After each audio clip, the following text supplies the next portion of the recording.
Mr. Rajasekaran, graduate in mechanical engineering, is a certified welding supervisor of AWS.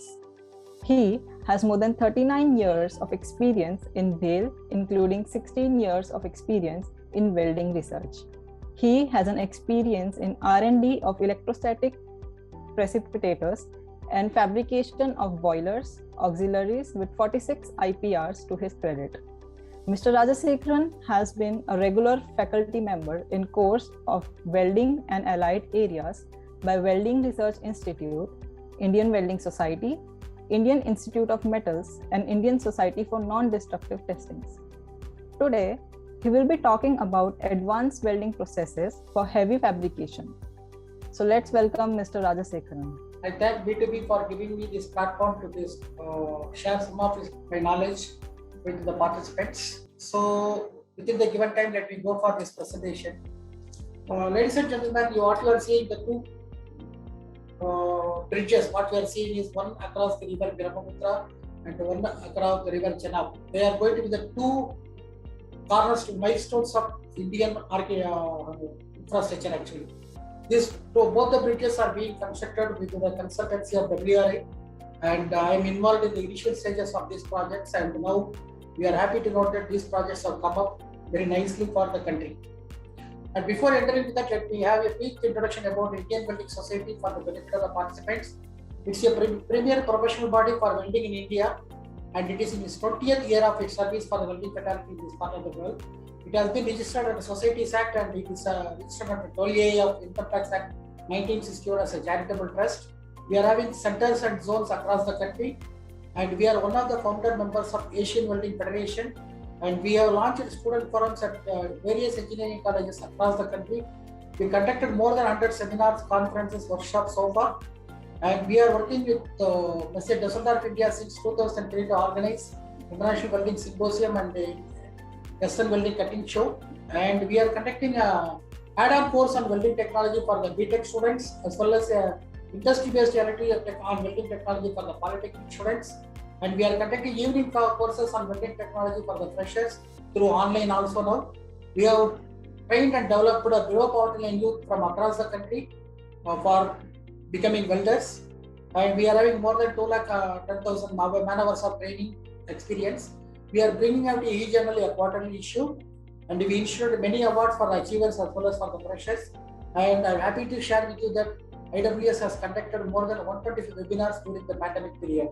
We also conduct some online courses, and currently it is headed by Mr. R. Batmanaban, who is the president of AWS, and he is the lead consultant operations of BHEL.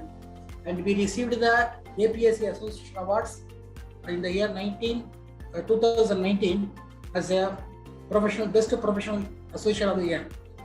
Let me go to the subject now. See, in welding, we are having manual mode, semi-automatic, mechanized, automatic, robotic, and RT control. But the manual mode is the one where we are using many of the practices, but it is right time for us to go for mechanized and automatic modes, if not for robotic modes. Because the materials what we are using for the high-strength applications, there is rapid progress in the modern technology which requires many kinds of high-strength structural steels. Even the yield strength of the steels go as high as 500 megapascals for applications in shore structures, ship structures, boiler mounting structures, etc. And generally, the British Standard Institution restricts the carbon equivalent to maximum 0.45 for structural steels. This process is a widely used process. Even today, we are having 50 to 55% of the welding in the country is being done by the SMAW process, because it is a versatile process. It is easy to handle. It can be portable, and it can do all position welding, all materials welding, everything is possible. But still, the process is a basic process where we have to use it. And the next process for infrastructure application is the submerged arc welding process, and it is the basic process in which the flex and wire are given separately, and then the welding is being done. The arc is not visible to the naked eye, and then it is the here we can go even 6 mm wire can be melted, and higher current can be achieved. But one problem here is it can be restricted to downhand position and to certain extent to horizontal position. Overhead position and vertical position is not possible in the process, but this is a work-hard process assigned for us to make heavy structures. What you are seeing are some of the applications here for the heavy plate fabrication using in submerged welding process. the right and left side, and even that continuous fillet welding also can be made by using the process, and beam fabrications can be used, and the special sections, T-beam welders also can be made actually, and all the things are possible, and there are special purpose machines can be developed for some special applications like a deep web application where the web height is more. And this is another machine, special machine shown to you here, and this is another machine for making the plus columns and the I-beam section. And the next important process for structural applications and infrastructure development will be the gas metal welding process. It is widely used in robotic applications in the automotive sector, but still here also it can be used. The only advantage here is we are having a continuous wire core like SMAW process, but the real issue is here how we are providing the shielding. The shielding is being given by the argon plus CO2 mixer for structural application, especially for steel. 80% argon, 20% steel, CO2 can be used for shielding. But the problem is it cannot be used in the drafty conditions, where it can be done in a closed condition, but it is a very good process for us because the high current and the high capacity can be achieved here. For shop fabrication, this process will be a good process. You are seeing some of the hull manufacturing using the process here, and this is another machine which is used for that. And it can be easily robotized. If you want automatic process, it can go. But the another variant of the GMW process is the flux core arc welding process. Here, as shown in the picture here, the flux is inserted in the inside of the wire, and then it is used. Because of that, we can add micro-alloying elements, and the productivity is also little bit more here actually. And in the flux core arc welding, there are two types. One is the flux core wire, what I shown there, and the another one is a self-shielded flux core arc wire. If you are going to compare the performance of the deposition rate of the processes, if you are going to have a 4 mm SMAW electrode, the deposition rate for 150 amps current may be around 1.5 kg per hour. But when it is GMAW, you can go to higher current and higher deposition. But when you are going for flux core arc welding, the deposition rate is also more. The higher current also can be used because then higher melting can be achieved. That is the advantage of going for flux core arc welding for structural applications. It is one of the applications in which I worked for making orbital pipe welding using the flux core arc welding process. And another process, what I told you, is a self-shielded flux core arc welding process or anti-wind process. In this process, it is more or like your SMAW process, except the change that it is a wire can be fed continuously, and the flux inside the wire, it will burn and it will produce the fumes around you, and then welding can be done. The major advantage is it can be used in any condition, and drafty condition also this can be used.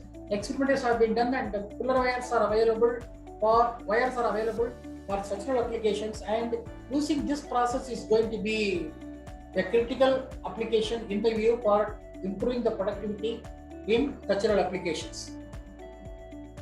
And even with the standoff distance from 15 mm to 35 mm, we didn't find not much difference in the quality of the weld joint, so this can be used in any applications. This is some of the photograph, the slide shows some of the trials what we did with the anti-wind process or the self-shielded flux core arc welding process. And it can be used for the hull plates, and many applications this process can be used. And special gantry type stiffener welding machines also can be developed, and that can be used by using the process. It can be used for vertical down welding, vertical up welding.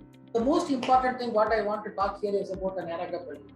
Because the narrow gap technology somehow it has not got our attention, and we are not, in my view, like I stand corrected if I'm wrong, but in my view it is not better utilized by us actually. It is not a welding process, it is a special bead deposition technique.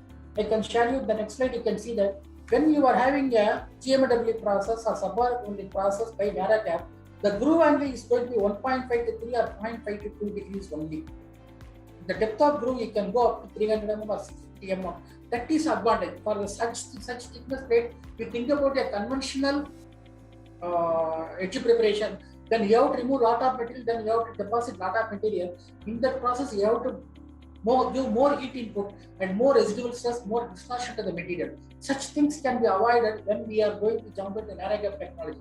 But one thing caution I want to make it clear: when you are ready to go for narrow gap technology, you have to ensure that the welding practices are better. because any repair, it is very difficult to do it in the narrow technology. But if you are able to make a very good joint, then it is a productive process, and it results in lot of savings also to us. For example, this is a macro structure of your narrow gap weld, and this is the wide groove weld. You can see the difference between the how much filler metal is avoided. For example, a wide groove, narrow groove is compared here, and you can see the heat input is almost half of that. The number of passes is almost same, and the width of the heat affected zone also become almost 2/3, and the filler wire savings about 48%, and savings in press cost is about 51%. So I compared it for a narrow gap subarctic. Similarly, you can compare it for narrow gap GMW process also and GTW process also. In these conditions, these processes and the narrow gap technique may be a good technique for us to improve the productivity as well as the quality of the joints here. The next important thing is we are talking about normally the conventional GMW process, in which we will talk about pulsed GMW or global transfer or short circuit transfer or spray transfer modes of material. But when you are going for the high performance GMW, as shown in the picture here, the tandem GMW or rapid arc GMW, time GMW or something else, then your deposition rate is going to get increased from 8 kg per hour to 25 kg per hour. You see that there is 3 times increase for the same filler wire, same everything same, but by employing a different process, high performance GMW process, we can increase the deposition rate to 25 kg per hour, and the speed also from 15 meters per minute travel speed to we can go up to 45 meters per minute travel speed. And this is the view of the tandem GMW process. It's nothing but there are 2 power sources available, and then the 2 wires are coming and they are fed from a single torch. That is the advantage. When you are having from the single torch, then the deposition rate is increased by more than 65%. It can be used for welding of structures and filling the grooves, etc. very easily, and even we applied it for the wheel welding. We are automobile wheel welding. We have developed this. We used this technology for welding this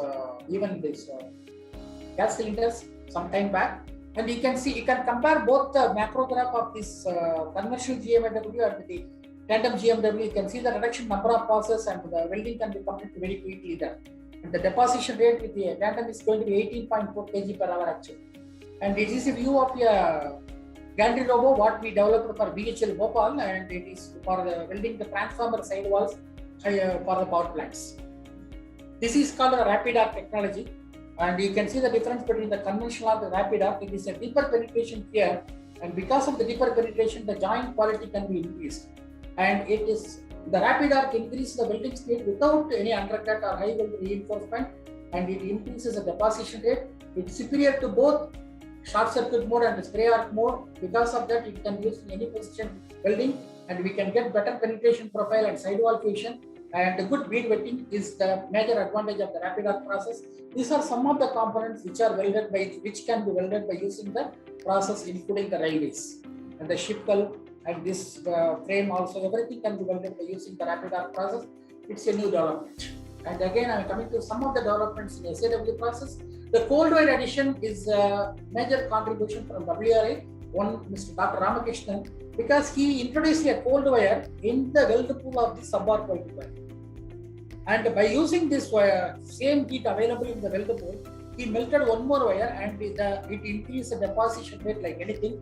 This can be applied in any of the structural fabrication wherever you are using the conventional SAW process. Only thing you should have one more wire feeder, and the wire should be put into the weld pool. That's all it's required.